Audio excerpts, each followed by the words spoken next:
Brothers and sisters, today we are addressing one of the most urgent and often misunderstood topics in our lives: money, wealth, and the pursuit of stability for ourselves and our families.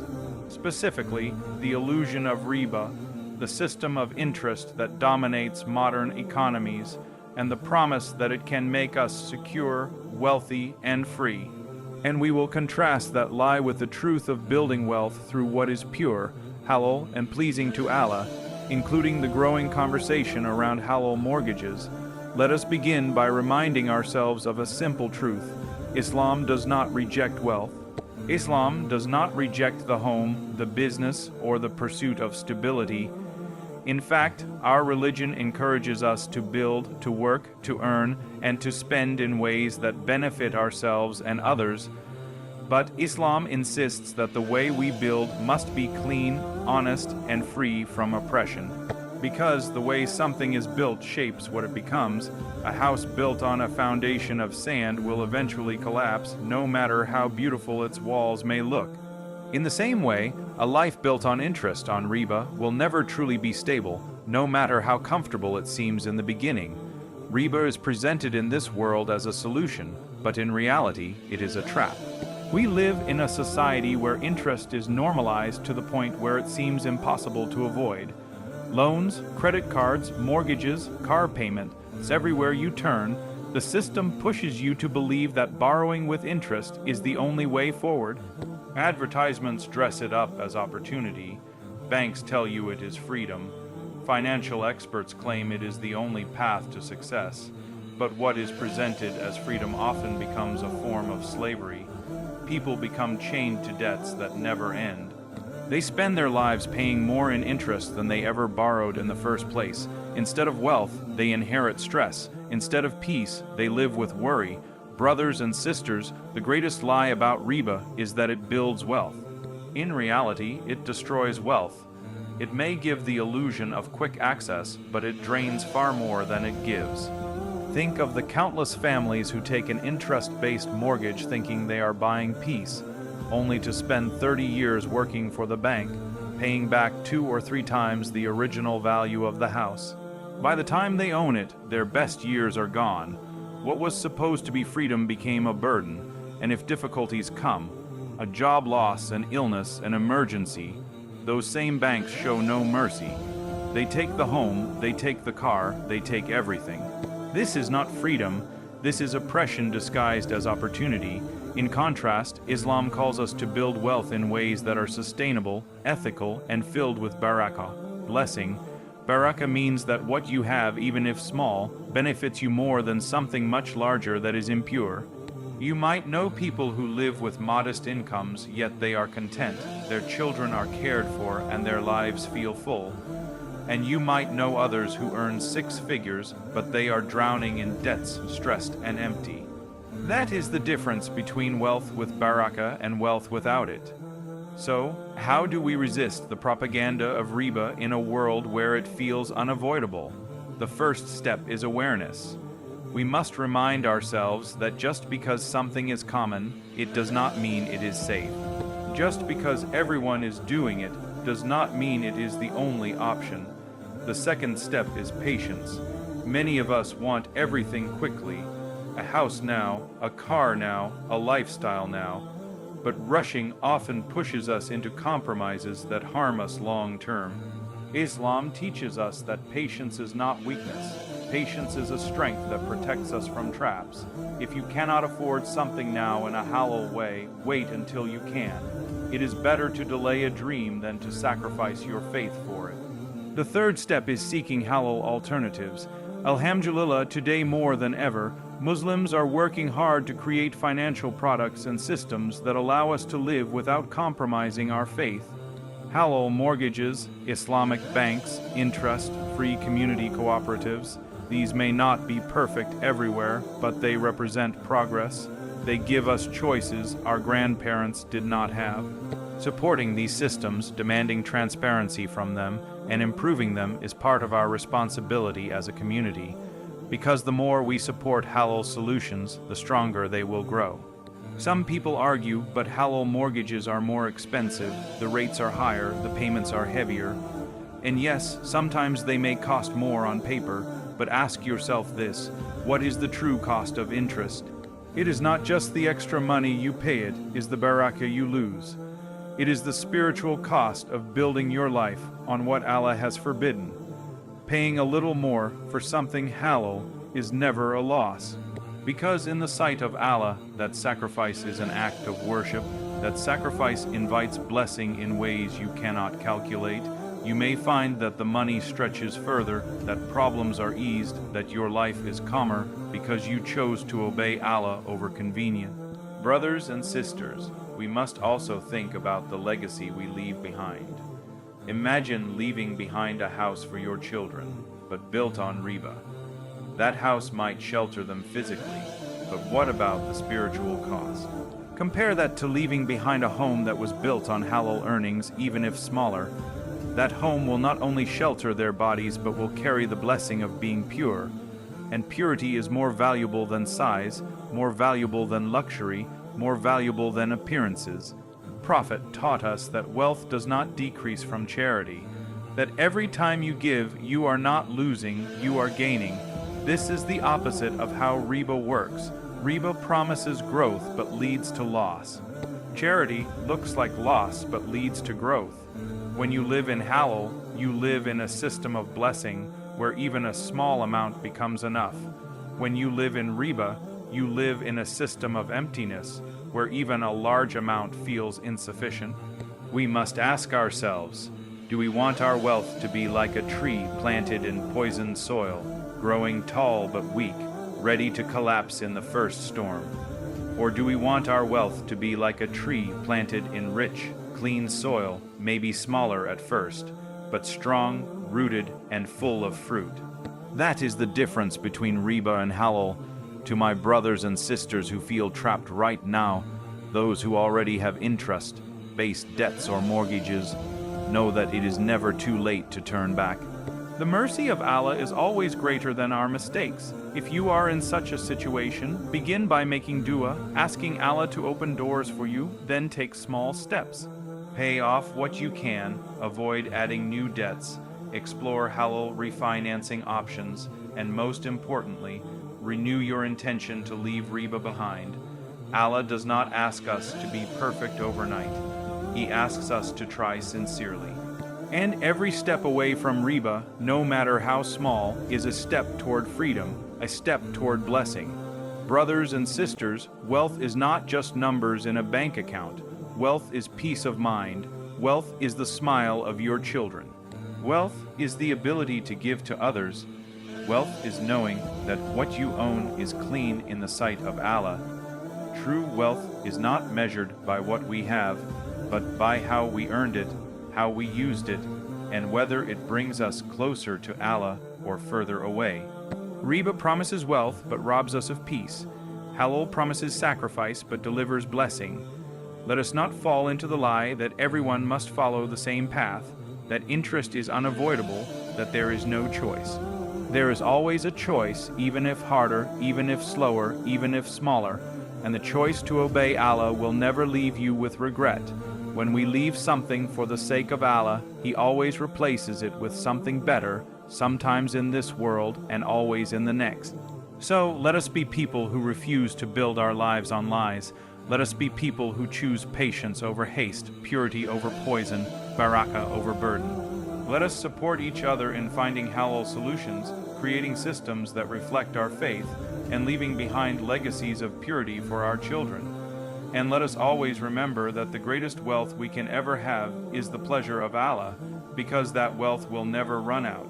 May Allah protect us from riba, fill our homes with barakah, and grant us the strength to build lives rooted in purity, honesty, and faith.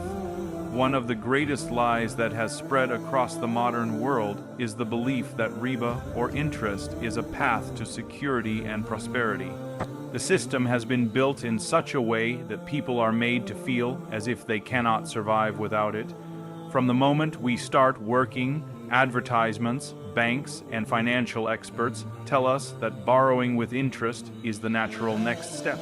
They decorate it with beautiful language, words like freedom, opportunity, growth, and security. They tell you that with just one signature, you can buy your dream home, you can drive the newest car, you can build the life you always wanted. And at first, it does look attractive. The doors seem wide open, and everything appears within reach. But beneath that decoration lies a reality far darker and more painful, because what they are offering is not freedom. It is a chain. What they are offering is not peace. It is worry. What they are offering is not growth. It is loss. The truth about riba is that it enslaves people. It ties them to payments that stretch for decades, payments that take more than they ever imagined giving. How many families do we know who enter into an interest-based loan thinking it is manageable, only to discover years later that they have already paid back far more than what they borrowed, yet they still owe more? How many people sign up for credit cards thinking it is easy money, only to find themselves drowning in debt, unable to keep up with the growing balance? This is the nature of riba. It promises ease, but it delivers hardship. It gives you a taste at the beginning, but it takes everything in the end. One of the most dangerous aspects of riba is the illusion that it creates wealth. People convince themselves that because they have access to money quickly, because they can purchase what they want immediately, they are progressing. But real wealth is not about how much you can borrow. Real wealth is not about how much debt you can accumulate in your name. Real wealth is what you truly own, what you can use without fear of it being taken away, what brings peace to your life and stability to your heart. Riba gives the illusion of ownership while making you a slave to payments. You think you own the house, but the bank owns you. You think you own the car, but the finance company controls your future.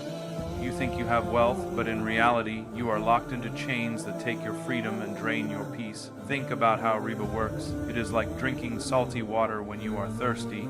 At first, it feels refreshing. It feels like relief. But the more you drink, the thirstier you become. It never satisfies you.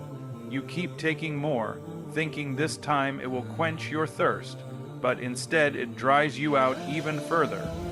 This is why people stuck in riba often live in a cycle of endless loans. They borrow to pay off one debt, then borrow again to cover another. They refinance their homes, consolidate their debts, extend their payments, and yet they are never free. They live under constant stress, constant anxiety, and constant pressure. That is not freedom. That is slavery disguised as opportunity, and the system is designed to trap you. Riba thrives on your desperation and your desire. It preys on your dream of comfort and convinces you to sign your future away. Once you enter, it is not easy to leave. The monthly payments become part of your life. You start planning your years not around goals of growth or acts of worship, but around how to survive the next installment. Families argue, marriages break under the pressure of debt, mental health declines, and people feel crushed under the burden. All of this is the so-called wealth that riba creates. It destroys far more than it gives. Brothers and sisters, contrast that with wealth that is built through halal means. Halal wealth may take longer to build, it may require more patience, and it may not give you everything instantly, but it comes with something riba can never provide. Barakah, blessing. Barakah is that unseen multiplier that makes what you have enough, that brings peace to your heart, that stretches your money further than you could ever calculate. You may have less on paper, but in reality, you have more in your life. Your food nourishes you, your home feels safe, your family feels content, and your sleep is restful. That is the power of wealth earned without riba. It carries with it purity, and purity always leads to peace. We must train ourselves to see through the illusion. Just because something is common does not mean it is right. Just because something is easy does not mean it is safe. Just because everyone is doing it does not mean it is the only way forward. Propaganda of riba has made it seem like there are no other options. But the truth is that there are always alternatives. They may be slower, they may be harder, but they are cleaner. And when you choose the cleaner path, you are not just building wealth.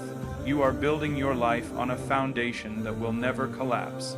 It is also important to remember that wealth is not only about numbers. True wealth is about peace of mind, about the ability to live without constant fear of collapse, about the freedom to use what you own without being chained to endless obligations. Riba destroys that peace, while halal wealth protects it. Imagine two families. One lives in a large house purchased through riba, but every month they struggle, every month they argue, every month they feel the weight of the debt on their shoulders. The other family lives in a smaller home, bought with halal means. They may not have the same luxury, but they have peace.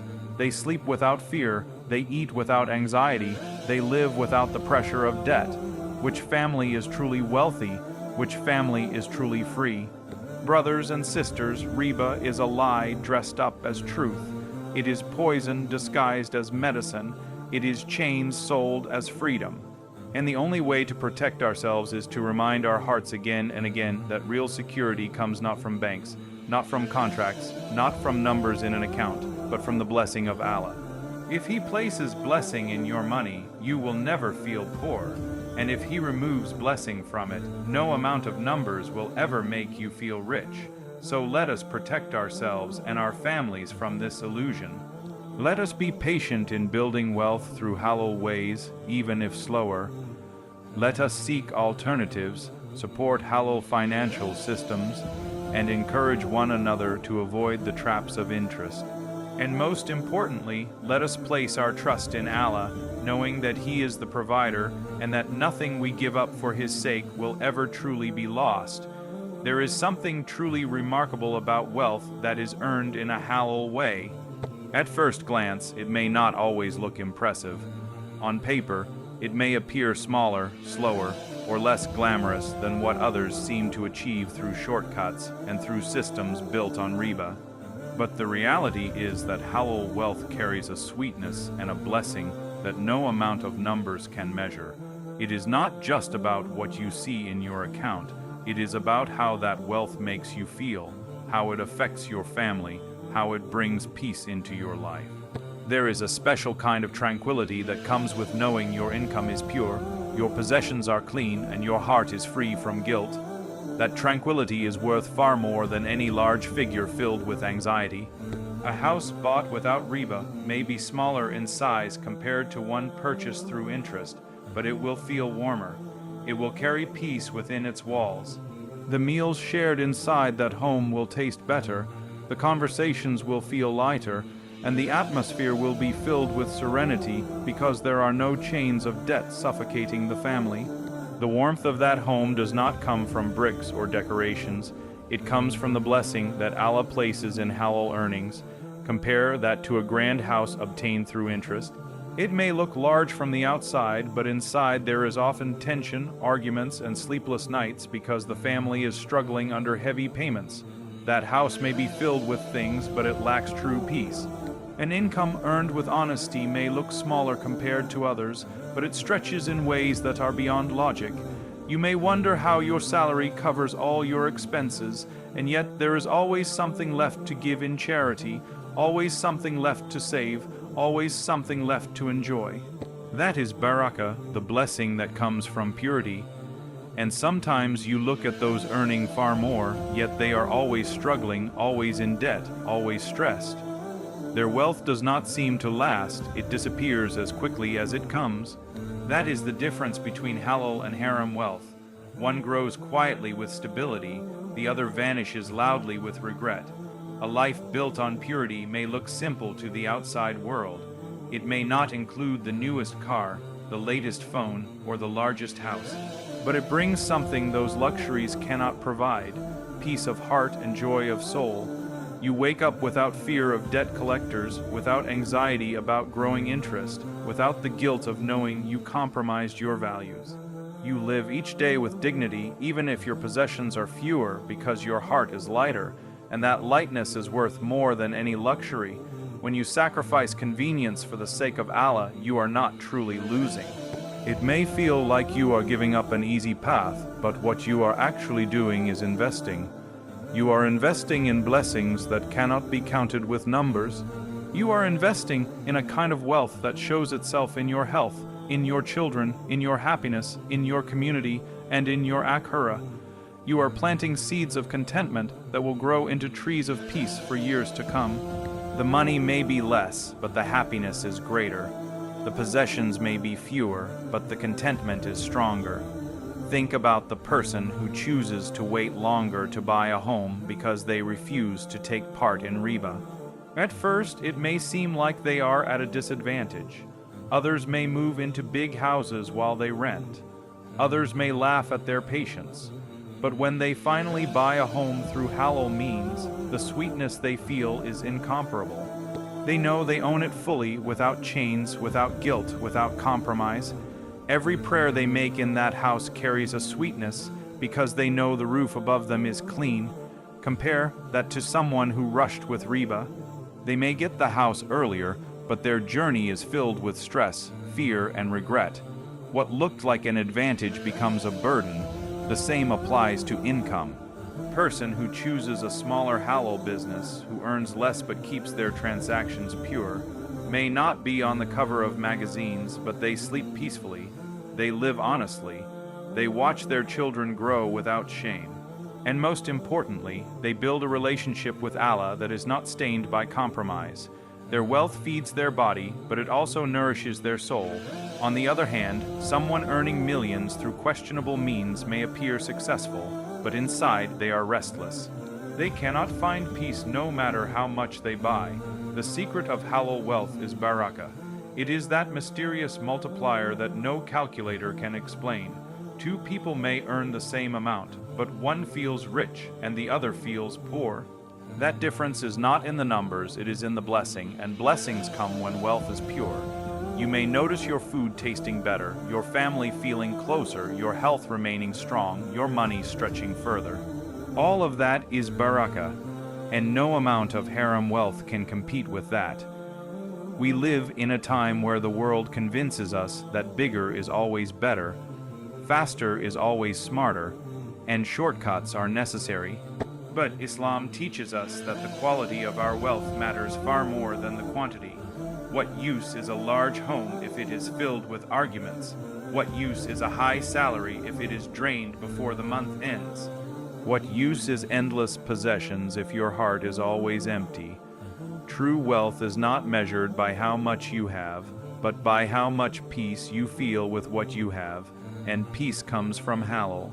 So, brothers and sisters, let us remind ourselves that choosing halal, even when it looks smaller, is always greater in reality.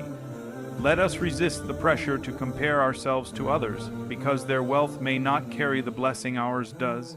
Let us teach our children the value of honesty, patience, and trust in Allah when it comes to money. And let us always remember that no matter how attractive haram wealth appears, it can never match the sweetness of halal. Because halal wealth feeds the body and nourishes the soul, and that nourishment is what makes a life truly rich.